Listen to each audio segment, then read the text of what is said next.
Hay dolores que no gritan, susurran, bajito, pero todo el tiempo. Susurran en medio de la madrugada, entre el tic-tac de un reloj parado y el crujido discreto de la cama vacía.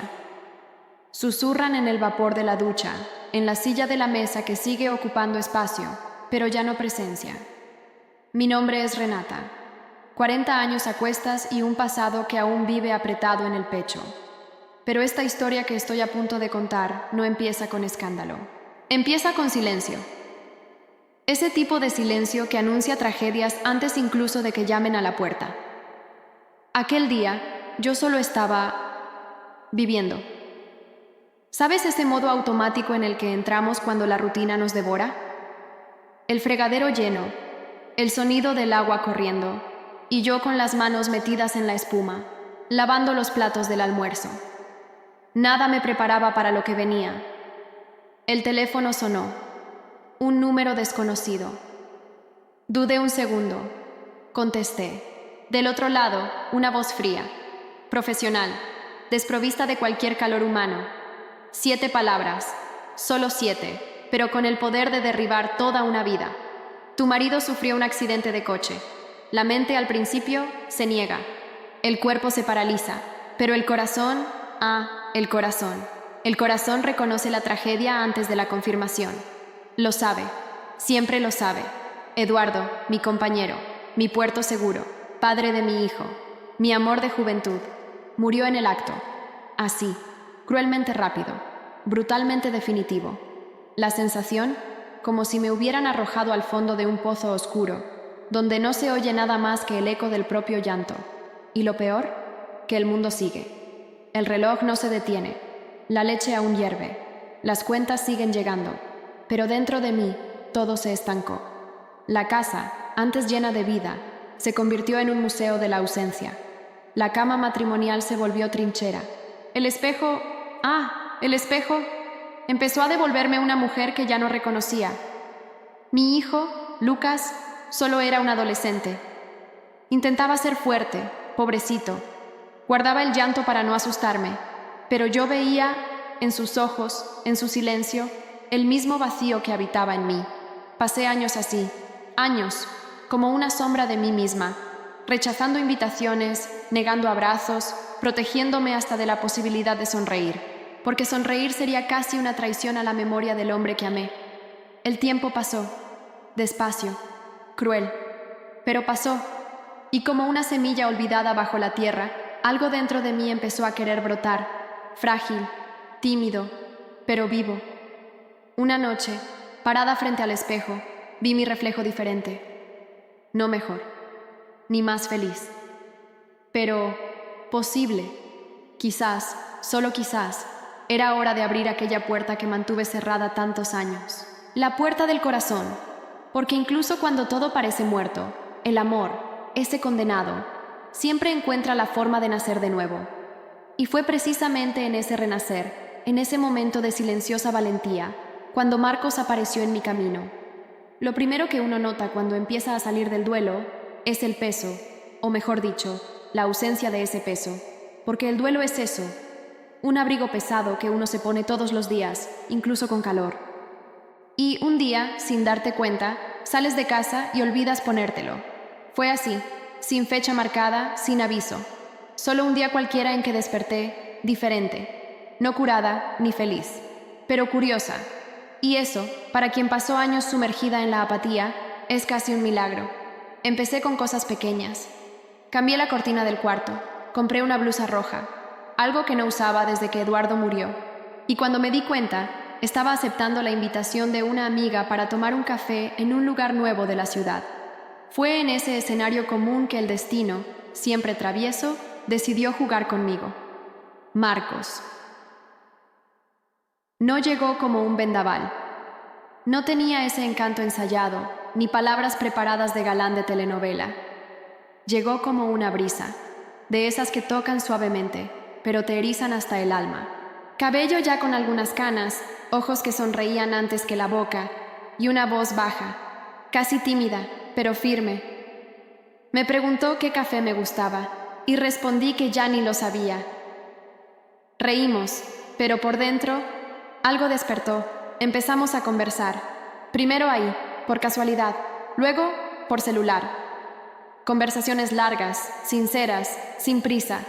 Él era diferente, tan diferente a todo lo que esperaba. Me trataba con un cuidado que ni recordaba que existía. Al principio, confieso, resistí. Sentía culpa. Culpa por estar conociendo a otro hombre. Culpa por sonreír con alguien que no era Eduardo.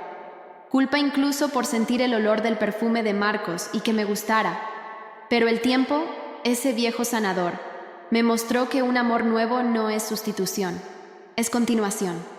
Es un nuevo capítulo, no una traición a la historia anterior.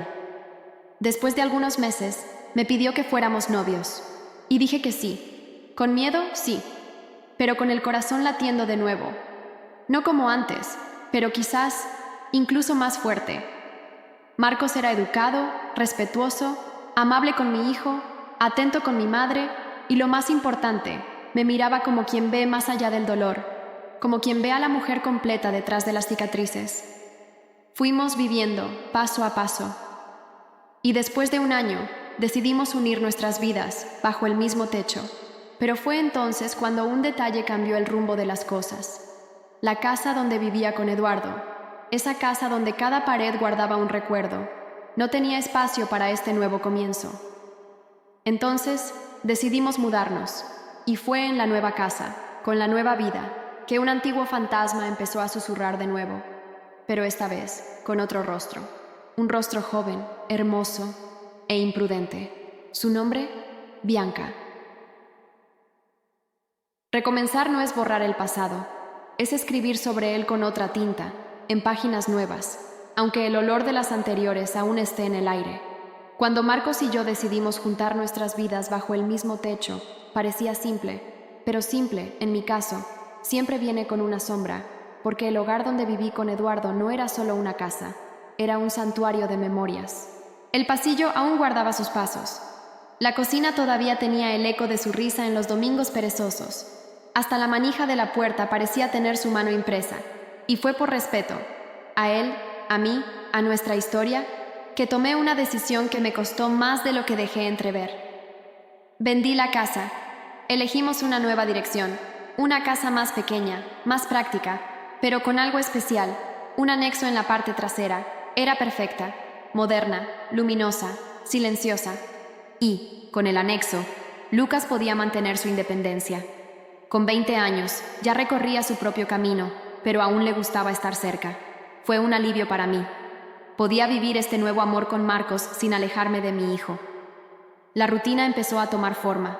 Marcos y yo ajustando los ritmos, compartiendo las mañanas, intercambiando afecto en pequeños gestos. Lucas allá atrás, llevando su vida, estudiando, trabajando, creciendo. Por un tiempo todo parecía correcto, casi demasiado bueno para ser verdad. Y ahí es donde está el peligro. La paz, a veces, es solo el silencio antes de la tormenta. Fue un viernes común, de esos que pasan desapercibidos en el calendario, cuando Lucas llegó a cenar con una novedad. Estoy saliendo con alguien. Sonreí. Mis ojos brillaron. Ver a mi hijo enamorado era como ver una flor floreciendo en el jardín que planté. Y entonces dijo su nombre, Bianca. Tenía 20 años. Joven, hermosa, llena de energía. Llegó como un viento suave, pero pronto se convirtió en un vendaval dentro de mi casa. Al principio, todo parecía normal. Esa euforia del comienzo de una relación. Bianca empezó a dormir con frecuencia en el anexo. Hasta ahí, todo bien. Pero, con el tiempo, empezó a circular demasiado dentro de mi casa. Y no era solo eso, era la manera. Caminar descalza por los pasillos. El pijama demasiado corto. La ausencia de límites. Aún así, intenté racionalizar. Es solo una chica, es su estilo. Déjalo pasar. Pero no siempre lo que parece exceso de celo. Es solo eso. A veces, es intuición disfrazada de desconfianza. Y fue en una de esas mañanas de sábado, con olor a café aún en el aire, que noté algo en la mirada de Marcos. Una mirada que no era suya, una mirada que no era para mí, y que, de ninguna manera, debería estar dirigida a Bianca. Si crees que eso fue suficiente para alterarme, aún no has escuchado lo que vino después. Hay gente que entra en nuestra vida como quien invade un templo, sin quitarse los zapatos, sin reverencia, sin cuidado. Así llegó Bianca, demasiado ligera, demasiado suelta, demasiado íntima. Al principio intenté no juzgar. Era joven, claro, hermosa, sí, moderna, quizás demasiado para mi gusto, pero el mundo cambia y uno intenta acompañar. Entonces, cerré los ojos ante los shorts cortos, las camisetas escotadas, el perfume demasiado dulce que llenaba toda la casa después de cada paso suyo por el pasillo. Deja que Lucas sea feliz, pensaba. Ella es solo una chica, aprenderá con el tiempo. Pero el tiempo pasó, y en lugar de retroceder, ella avanzaba. Primero fueron las visitas rápidas a la cocina, luego las largas conversaciones con Marcos en la sala, mientras yo lavaba ropa al fondo. Ella aparecía con esa sonrisa fácil, casi ensayada, preguntando dónde estaba el azúcar o si podía usar el microondas. Pero su mirada, la mirada era diferente. Tenía una seguridad incómoda en cada paso que ella daba dentro de mi casa, como si ya fuera suya, como si la juventud le diera un pase libre para superar todas las barreras invisibles del respeto. Y lo que más me corroía por dentro era Marcos. El hombre que tantas veces sostuvo mi mano en la oscuridad, ahora empezaba a reír demasiado fuerte cuando ella hablaba, a elogiar demasiado la comida que ella traía, a mirar demasiado. En el fondo quería estar equivocada. Quería creer que todo no era más que mi paranoia. Pero fue en una noche cualquiera, de esas que casi no recuerdas si no fuera por el impacto, que algo se encendió dentro de mí como una alarma de incendio. Era tarde. Marcos y yo estábamos en la cocina, preparando un café antes de dormir. El ambiente era silencioso, tranquilo, hasta que entró Bianca. Con pijama corto, el cabello despeinado, pasos descalzos sobre el azulejo frío. Y entonces, su mirada. Marcos miró a Bianca como un hombre que olvida quién es. De pies a cabeza, despacio, con hambre. En ese segundo ya no vi a mi marido. Vi a un extraño. Vi una chispa, pequeña, casi invisible, a punto de incendiar todo lo que había reconstruido con tanto esfuerzo. Tragué saliva. Sonreí forzado. No dije nada. Pero dentro de mí, el suelo empezó a resquebrajarse. Al día siguiente, llamé a Lucas para hablar. Hablé con delicadeza. Le pedí que hablara con Bianca, que le explicara que ciertos comportamientos dentro de la casa de su madre no eran adecuados. Él entendió. Dijo que hablaría. ¿Pero ella escuchó o se hizo la sorda? Esa respuesta llegó el fin de semana siguiente, porque Bianca siguió igual, o peor. Y fue entonces cuando dejé de ver a la niña y empecé a ver la amenaza. Pero la mayor amenaza no era ella, era quien jamás imaginé que pudiera traicionar mi confianza. Y fue entonces cuando el destino, siempre irónico, me puso frente a la escena que rasgaría de una vez el velo de mi ingenuidad. Si crees que ya viste suficiente absurdo, espera hasta saber lo que encontré cuando regresé más temprano a casa esa noche de viernes. La traición, diferente a lo que dicen, no comienza con un beso, ni con un toque. Empieza con la mirada. Y la mirada de Marcos, aquel que ya me sostuvo en el fondo del pozo, ahora empezaba a resbalar. Se desviaba de mí, se escondía en los rincones. Parecía siempre buscar algo, o a alguien. Después de ese episodio en la cocina con Bianca, mi silencio se volvió vigilante. Cada gesto suyo era un capítulo nuevo que leía con los ojos y subrayaba con el alma. Ese viernes, por ejemplo, Marcos se quejó de dolor de cabeza. Dijo que se acostaría más temprano. Nada fuera de lo normal. Nada que no pareciera normal. Acepté la invitación de mi madre para cenar con ella. Y fui. Pero el destino tiene sus ironías, y a veces pone la verdad en un plato frío, servido al volver a casa. Cuando regresé, alrededor de las 10 de la noche, la casa estaba en silencio, pero no ese silencio que calma. Era un silencio ahogado, como si escondiera algo detrás de las paredes, hasta que escuché un sonido proveniente de la cocina. Risas. 2 voces. Una masculina, otra femenina, reconocibles, demasiado íntimas. Bianca y Marcos estaban cenando, sola y solos, riendo como si fueran viejos amigos, riendo como si yo no existiera. Me quedé parada en la entrada, no me vieron, y por unos segundos solo observé. Observé cómo ella tocaba el brazo de él mientras hablaba. Observé cómo él inclinaba el cuerpo hacia adelante, buscando cada palabra. Observé ese tipo de risa que no se comparte con una nuera. Era risa de complicidad, de secreto, de algo que ya había cruzado la línea, aunque nadie haya cruzado la puerta. No dije nada, fui directo al cuarto. Me acosté y esperé, pero él no vino detrás, ni siquiera para saber si había llegado bien, ni para desearme buenas noches. A la mañana siguiente, Bianca tuvo la osadía de tocar mi puerta. Pidió que llamara a un Uber. Dijo que su celular había dado problema. Mentira, tu pura actuación. Ella sabía que yo no usaba aplicaciones. Sabía que Marcos estaba cerca, y como en un guión barato, él apareció poco después diciendo, «Te llevo yo». Y ella, con esa sonrisita ensayada, aceptó de inmediato. Dijo que iba al dentista, al centro. Él, como quien tenía la excusa lista, dijo que también necesitaba ir al banco por ahí. No dije una palabra, pero por dentro, algo se rompió. Y lo que me dolía no era solo la sospecha, era Lucas, mi hijo. El niño que crié con tanto esfuerzo, con tanto amor, estaba ciego. Ciego por alguien que, tal vez, ya había cruzado los límites, justo bajo nuestro techo. Aquella noche, cuando Marcos volvió de ese banco, algo en él estaba diferente. Evitaba mis ojos, estaba inquieto, reía sin motivo, daba respuestas cortas, secas, como quien tiene la mente en otro lugar o en otra persona. Y fue ahí, en ese silencio incómodo, que una idea atravesó mi pecho como un rayo. Tengo que saber. Entonces hice algo que jamás imaginé hacer, algo que iba contra todo en lo que creía, pero que, en ese momento, era la única salida. Decidí revisar su celular. Y lo que encontré, no estás preparado para saberlo. El celular estaba ahí, en el silencio de la mesa de noche, pequeño, común, inofensivo. Pero esa noche era una caja de Pandora, un portal hacia verdades que no quería ver, pero que necesitaba enfrentar. Con las manos temblorosas, deslicé los dedos por el aparato. Primero, mensajes borrados. Después, fotos escondidas. Las conversaciones susurradas en emojis, risas que no encajaban, palabras que quemaban. Cada notificación era un golpe en el estómago. Cada imagen, una hoja afilada. Era como si una mala película se repitiera, solo que yo era la protagonista de una pesadilla sin fin. Y ahí, entre frases codificadas, descubrí la traición que temía, pero nunca imaginé que fuera tan profunda. Marcos y Bianca.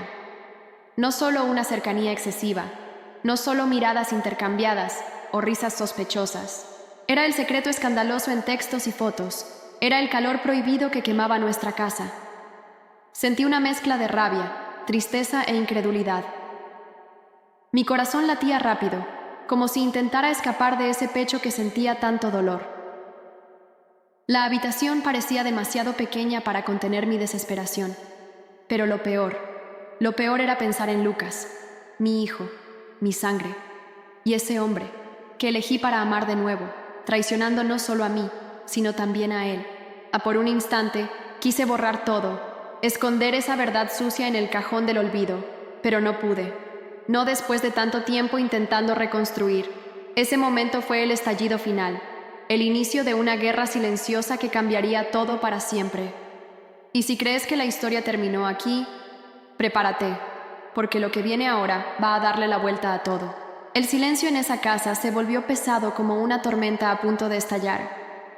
Sabía que, tarde o temprano, tendría que enfrentar a Marcos, mirarlo a los ojos y buscar las respuestas que mi corazón ya temía.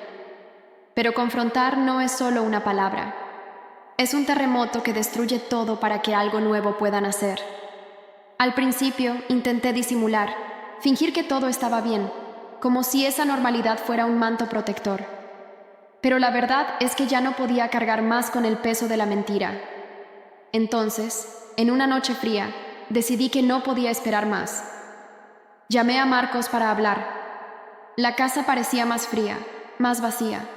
Cada palabra era un paso en la cuerda floja. Él evitaba mis ojos, con ese gesto de quien sabe que el castillo de naipes va a caer. Y cuando finalmente habló, no hubo excusas, ni lágrimas falsas, solo una confesión amarga, cargada de culpa y miedo. Pero el giro vino en el instante siguiente. No era solo Bianca. Había algo más, un secreto mayor, escondido en las sombras de esa relación podrida.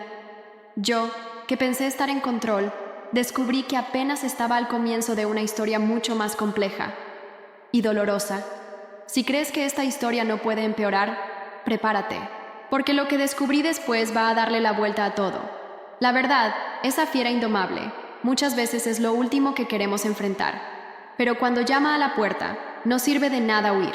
Hay que abrir, mirarla a los ojos y enfrentar lo que hay detrás del espejo. Después de la confesión de Marcos, vino el silencio, denso, pesado, casi palpable. Pero no era el silencio de la paz, era el silencio de la caída. Descubrí que aquella traición con Bianca no fue un accidente, no fue un error pasajero. Era la punta de un iceberg de mentiras y secretos que jamás podría haber imaginado. Marcos cargaba heridas que él mismo se negaba a curar, y en un intento desesperado por escapar de sí mismo, arrastró a nuestra casa una tormenta que nos ahogó. Y lo que más me dolía era saber que Lucas, mi hijo, el centro de mi mundo, también fue víctima de esta historia. No solo por la traición de la novia, sino por el hombre que elegí amar. Fue un golpe que me derrumbó, pero también fue el comienzo de mi reconstrucción. Porque a veces, el fin de un ciclo es la oportunidad para comienzos más fuertes y más verdaderos. El día que pillé a mi marido en la cama con mi nuera fue el día que perdí un sueño, pero también fue el día que encontré mi propia fuerza.